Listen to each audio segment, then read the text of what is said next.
नमस्कार दोस्तों, स्वागत है आपका स्टेनो गुरु यूट्यूब चैनल। तो साथियों हम लोग प्रैक्टिस करेंगे 120 शब्द प्रति मिनट की स्पीड से डिक्टेशन का यहाँ पे अभ्यास करेंगे। और इस क्रम में ये हमारा 17वां वीडियो है, जो कि आपके खंडे का यहाँ पे क्रम वाइज वीडियो आपको मिल जाएगा।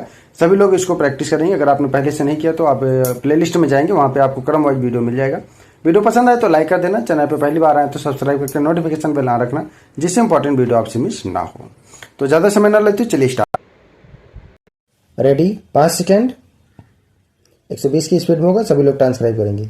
स्टार्ट। सभापति महोदय, जिस भावना से मैंने यह बिल पेश किया है उसके महत्व को सरकारी और विरोधी पक्ष दोनों ने एक मत से अनुभव किया है कि देश में बेकारी की समस्या एक भयंकर रूप धारण कर रही है और इसके कारण हमारे देश का विकास, चाहे वह सामाजिक हो, आर्थिक हो या सांस्कृतिक हो, रुका हुआ है।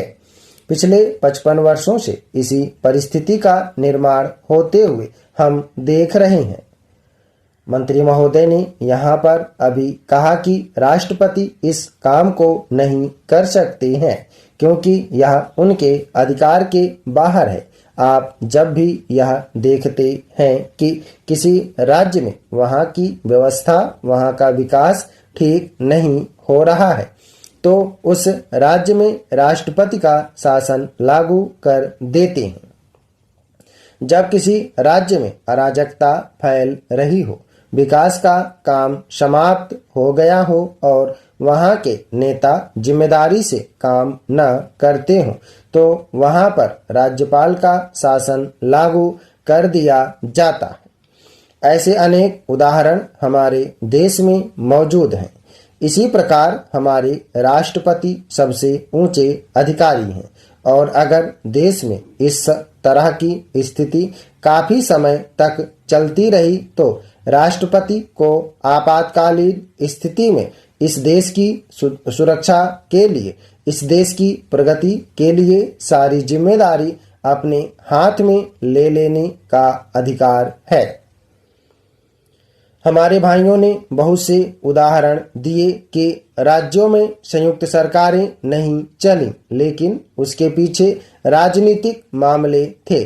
अगर कोई राजनीतिक पार्टी जिम्मेदारी से काम नहीं करती तो संविधान में यह स्पष्ट है कि उस राज्य की सारी जिम्मेदारी राष्ट्रपति की है। मैं आपको एक उदाहरण देना चाहता हूँ। संविधान में आदिवासी हरिजनों की उन्नति के लिए प्रण किया गया था कि 10 वर्ष में उनकी सामाजिक तथा आर्थिक स्थिति को सुधार देंगे, लेकिन यह सरकार उसमें भी असफल रही। इस समय को 4 बार 10-10 साल के लिए बढ़ाया जा चुका है, लेकिन फिर भी उनकी आर्थिक और सामाजिक उन्नति नहीं हो रही है। इसमें यह सरकार बिल्कुल असफल रही है। पिछले सत्र में इस विषय पर सरकार के विरुद्ध अविश्वास का प्रस्ताव भी आया था। इसलिए मेरा कहना है कि भारत में इस समय जो बेकारी की समस्या है वह इस ढंग की समस्या है जिसके रहते सारे देश को उन्नत बनाने की व्यवस्था हम सोच रहे हैं। सभापति महोदय, वह केवल एक स्वप्न ही रह जाएगा। ऐसी स्थिति में मैं अनुभव करता हूँ कि आपातकाल की घोषणा की जाए और इस देश के जो बुद्धिमान लोग हैं उनको लेकर एक सर्वदलीय सरकार स्थापित की जाए। हम यह अनुभव करते हैं कि जिस तरह का शासन इस समय चल रहा है उससे देश की कोई भी समस्या हल होने वाली नहीं है, बल्कि इस सरकार की गलतियों से समस्याएं बढ़ती जा रही हैं। राष्ट्र की आंतरिक सुरक्षा के विषय में जो बिल मंत्री महोदय ने प्रस्तुत किया है उस पर अब तक जितने भी भाषण हुए हैं उनको मैंने बड़े ध्यान से सुना है।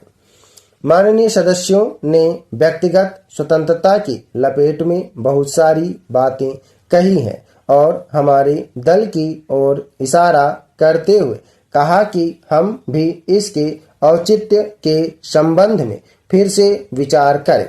मैं जहां तक समझ पाया हूं, हमारे गृह मंत्री जी को इस बिल को प्रस्तुत करने में कोई सुख नहीं हुआ, बल्कि वर्तमान परिस्थितियों को दृष्टि में रखते हुए उनको दुख हो रहा है। आज जब हम नागरिक सुरक्षा, व्यक्तिगत सुरक्षा और स्वतंत्रता की बात करते हैं तो सबसे पहले उसमें व्यक्तिगत सुरक्षा की बात आती है। प्रत्येक नागरिक इस राष्ट्र की अपनी सत्ता में रहकर सुरक्षित रहना चाहता है। हमने इस बात की सुरक्षा अपने संविधान में दी है और हम यह आशा करते हैं कि राजनीतिक दलों में आपसी मतभेद होते हुए भी राजनीतिक मतभेद का आदर होना चाहिए। मतभेद होते हुए भी शांति और सुरक्षा बनी रहनी चाहिए। माननीय सदस्य पूछते हैं कि ऐसी कौन सी असाधारण परिस्थिति आ गई थी जिसके कारण आपको नजरबंदी बिल लाना पड़ा। मैं आपसे कहना चाहता हूं कि क्या ही अच्छा होता यदि नेहरू जी की उस बात को जो उन्होंने लोकतंत्र के संबंध में बहुत वर्ष पहले कही थी आज भी स्मरण रखते। उन्होंने एक बार कहा था कि लोकतंत्र के संचालन और दायित्व निर्वाह में अगर कोई प्रधानमंत्री बार बार पीछे मुड़कर देखना पड़े कि कोई छुरा तो नहीं भोंक रहा है, यह कोई अच्छी बात नहीं है। यदि ऐसी स्थिति देश में पैदा हो जाए, सांप्रदायिक दृष्टि से देश के विभिन्न स्थानों पर सांप्रदायिक दंगे हो, उनका सामना करते हुए यदि हम उन जनता को सुरक्षा दे सकें तो फिर किसी बिल की आवश्यकता नहीं है। महोदय, योजना पर वाद विवाद सच्चे अर्थ में एक राष्ट्रीय विचार विमर्श का अवसर है और मुझे प्रसन्नता है कि सदस्यों ने इसे गंभीरतापूर्वक लिया है। हालांकि इसकी आलोचना भी बहुत हुई है। ऐसी आलोचना सुनने के हम अभ्यस्त हो चुके हैं। पहले इसका लक्ष्य योजना का विचार ही हुआ करता था। सौभाग्य से वह बात अब नहीं रह गई है और हम विकास की ऐसी सीढ़ी पर पहुंच चुके हैं जब मुझे आशा है कि सभी दल योजना के विचार का अनुमोदन करते हैं।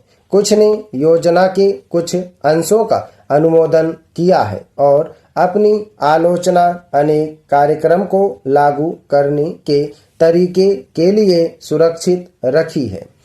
कई सदस्य ऐसे हैं जो योजना के हमारे ढंग को बिल्कुल पसंद नहीं करते। अब यह स्पष्ट है कि हम में से प्रत्येक व्यक्ति के रूप में नहीं बल्कि दल के प्रतिनिधि के रूप में कुछ विचारों के पक्ष में हैं और कार्य संचालन के किन्हीं विशेष तरीकों को पसंद करता है। हमने पर्याप्त विचार विमर्श और सोचने समझने के बाद यह निश्चय किया कि हमें किस प्रकार का योजना आयोग बनाना चाहिए और आयोग को किस ढंग से काम करना चाहिए। योजना आयोग में निर्दलीय स्वतंत्र विचारों वाले गैर राजनीतिज्ञ विशेषज्ञ होते हैं, लेकिन वे पूरी तरह से योजना के लिए जिम्मेदार नहीं होते। योजना का निर्माण प्रत्येक राज्य के विभिन्न स्तरों के लोगों के साथ अनेक विचार विनिमयों के आधार पर होता है और अंततः उसे अंतिम रूप देने के लिए राष्ट्रीय विकास परिषद में प्रस्तुत किया जाता है, जिसके अंतर्गत सभी मुख्यमंत्री होते हैं, जिनमें अनेक अन्य दलों के होते हैं। वे मिल बैठकर अपने विचार व्यक्त करते हैं। यह ठीक है कि इन बैठकों में मतभेद भी होता है, जो सामान्यतः योजना के तरीकों को लेकर नहीं बल्कि अधिकांशतः इस पर होता है कि किस राज्य को कितना पैसा मिलना चाहिए। हम जानते हैं कि हमारा कोई भी ऐसा कार्यक्रम नहीं है जो हमारी पूरी जनसंख्या की आवश्यकता के लिए पर्याप्त हो। सभी समय उपलब्ध साधनों और जनता की आवश्यकता के बीच सामंजस्य के लिए प्रयास करना होता है। यह सोचना होता है कि क्या किया जाना चाहिए अथवा एक दूसरे के क्षेत्र के लिए क्या किया जाना चाहिए। कुल मिलाकर यह योजना अगले 4 वर्षों के लिए प्रगति का घोषणा पत्र है। हमें कुछ अनुमान है। स्टॉप। धन्यवाद। ओके दोस्तों, आप लोग इसको प्रैक्टिस करिए। सभी लोग मैटर को प्रैक्टिस और ट्रांसक्राइब करेंगे 120 शब्द प्रति मिनट की स्पीड से खंडे का डिक्टेशन में। उम्मीद है कि दोस्तों वीडियो आपको पसंद आया होगा, तो वीडियो को लाइक कर देना, और अगर अभी तक आपने हमारे चैनल को सब्सक्राइब नहीं किया तो प्लीज़ सब्सक्राइब करके नोटिफिकेशन बेल ऑन करना। और दोस्तों, अगर आप डेली डिक्टेशन चाहते हैं तो आप चाहें तो चैनल का मेंबरशिप ले सकते हैं या हमारे पेड ग्रुप को ज्वाइन कर सकते हैं। अधिक जानकारी के लिए आप हमें मेल कर सकते हैं। हमारी मेल ID है studyforstenographer@gmail.com। अपना बहुमूल्य सुझाव हमें कमेंट बॉक्स में जरूर देना। वीडियो को पूरा देखने के लिए बहुत बहुत धन्यवाद। Thanks for watching. जय हिंद, जय भारत।